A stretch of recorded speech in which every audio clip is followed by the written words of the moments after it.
নমস্কাৰ, মই পবিত্ৰ মাৰ্ঘেৰিটা। বৰ্তমান আছো এখন কেৰিবিয়ান ৰাষ্ট্ৰ গ্ৰেনেডা নামৰ দ্বীপৰাষ্ট্ৰত, অতি গুৰুত্বপূৰ্ণ আৰু শক্তিশালী গণতান্ত্ৰিক দেশ গ্ৰেনেডাত দুদিনীয়া চৰকাৰী কাৰ্যসূচীলৈ আহিছো কেৰিবিয়ান দ্বীপপুঞ্জলৈ। কিছু সময়ৰ আগতে আমেৰিকাৰ যুক্তৰাষ্ট্ৰৰ পৰা গ্ৰেনেডাত নামি মোবাইলটো খুলি দেখিলো অতি ভাল খবৰ, যিটো ভাল খবৰ প্ৰতিগৰাকী অসমীয়াই উদযাপন কৰিছে যে অসমীয়া ভাষা ভাৰতৰ অন্যতম ধ্ৰুপদী ভাষাৰূপে মোদী চৰকাৰে স্বীকৃতি দিছে। গতিকে প্ৰথমেই আমাৰ দেশৰ মাননীয় প্ৰধানমন্ত্ৰী নৰেন্দ্ৰ মোদী ডাঙৰীয়া, গৃহমন্ত্ৰী অমিত শ্বাহ ডাঙৰীয়া, সাংস্কৃতিক দপ্তৰ তথা অন্যান্য সংশ্লিষ্ট দপ্তৰৰ সকলো বিষয়ববীয়া তেখেতসকলক ধন্যবাদ জনাইছো। আৰু এই গোটেই প্ৰক্ৰিয়াটো ত্বৰান্বিত কৰি তাহানি শিক্ষামন্ত্ৰী হৈ থকাৰ দিনৰ পৰা আজিলৈকে নিৰৱচ্ছিন্নভাৱে এই কামত লাগি থকা অসমৰ মাননীয় মুখ্যমন্ত্ৰী ডক্টৰ হিমন্ত বিশ্ব শৰ্মাকো এগৰাকী কৃতজ্ঞ অসমীয়া ৰূপে মোদী ডাঙৰ পিছতেই তেখেতক আমি ধন্যবাদ জনাইছো।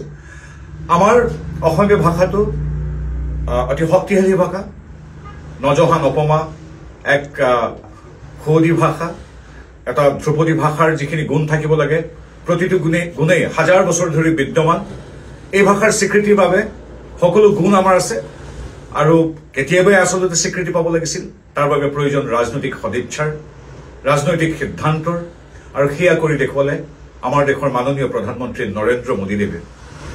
গতিকে পুনৰবাৰ নৰেন্দ্ৰ মোদীদেৱক ধন্যবাদ জনাইছো। আৰু আমাৰ এই ভাষাটো শক্তিশালী প্ৰাণৱন্ত কৰি ৰখা, হাজাৰ হাজাৰ বছৰ ধৰি এই ভাষাটো চৰ্চা কৰি কৈ অহা অসমীয়াৰ লগতে অসমবাসী ৰাইজ, যিয়ে ভাষাটো হাজাৰ বছৰ ধৰি শক্তিশালী ৰূপত আগুৱাই লৈ গৈছে, লগতে আজিৰ তাৰিখৰো বা অতীতৰ প্ৰতিগৰাকী সাহিত্য সেৱক, শিক্ষক, গৱেষক, ছাত্ৰ ছাত্ৰীৰ পৰা আদি কৰি সাধাৰণ আমাৰ জনতালৈকে সকলোৱে প্ৰাণতকৈ যাক ভাল পায় সেই হ'ল নিজৰ মাতৃভাষা অসমীয়া।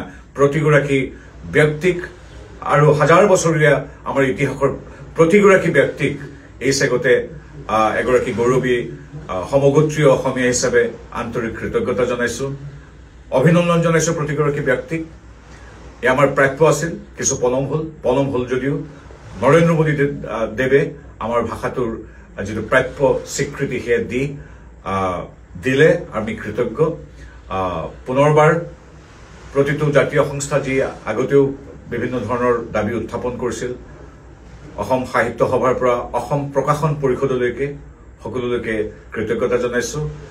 মুখ্যমন্ত্ৰী মহোদয়ে তাহানি শিক্ষামন্ত্ৰী থকা দিনৰ পৰা ডছিয়াৰ প্ৰস্তুত কৰা, এইবিলাক সংশ্লিষ্ট মহলত প্ৰদান কৰা ইত্যাদি আদি কৰি যি তেখেতে কাৰ্যপন্থা হাতত লৈছিল তাৰ আজি সাৰ্থক আমি ফল পালো।